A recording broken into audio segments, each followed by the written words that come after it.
السلام عليكم، أنا علي رمالي لاعب مركز أبو نواس معاكم اليوم في منصة نجومنا في حلقة نجمنا يجيب. السؤال الأول، الصخرة شنو بتخش بعد ما تكمل المرحلة الدراسية؟ إن نكون لاعب كرة قدم. السؤال الثاني، من غير منتخب ليبيا ما هو المنتخب المفضل لديك؟ منتخب البرتغال. السؤال اللي بعده، وين مكانك في الملعب؟ قلب دفاع. السؤال اللي بعده، الحارس القديم البطل علي الرمالي المحترم، هل أنت راضي على البرنامج التدريبي في المركز ولا لديك أي إضافة تراها مفيدة؟ راضي الحمد لله عن برنامج تدريبي، إن شاء الله في إضافات جديدة.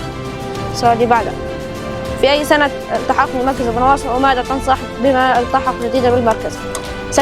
شهر 9 2021، وننصح اللي يجي في مركز إنه ينضبط ويلتزم بالتدريبات. السؤال اللي بعده، نبي نسأل كيف علاقتك بأخوتك وين تشوف روح في المستقبل التخصصي اللي تحبه وتطمح له؟ علاقتي بأخوتي كويسة ونشوف روحي إنه نكون مهندس. السؤال اللي بعده، هل أنت محافظ على صلاة؟ الحمد لله محافظ على صلاتي. السؤال اللي بعده، أحسن مكان تلعب فيه؟ قلب دفاع. السؤال اللي بعده، الحارس القديم ربي يوفقك عليه، وهل أنت مرتاح في المركز اللي تلعب فيه حاليا ولا تتمنى اللعب في مركز آخر؟ الحمد لله مرتاح في مركز قلب دفاع. السؤال اللي بعده، صخرة من أفضل لاعب في ريال مدريد حاليا أو فالفيردي. السؤال اللي بعده، ربي يوفقك يا بطل، كيف تتعامل مع الضغوط والتوتر أثناء المباريات؟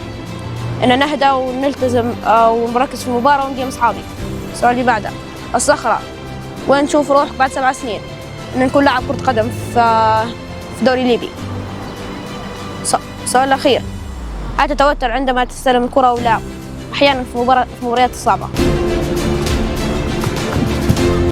نختتم معاكم حلقة اليوم في فقرة نجمنا يجيب. انتظرونا في حلقة قادمة ونجم جديد في منصة نجومنا، فقرة سؤال للنجم وديما أبو نواس.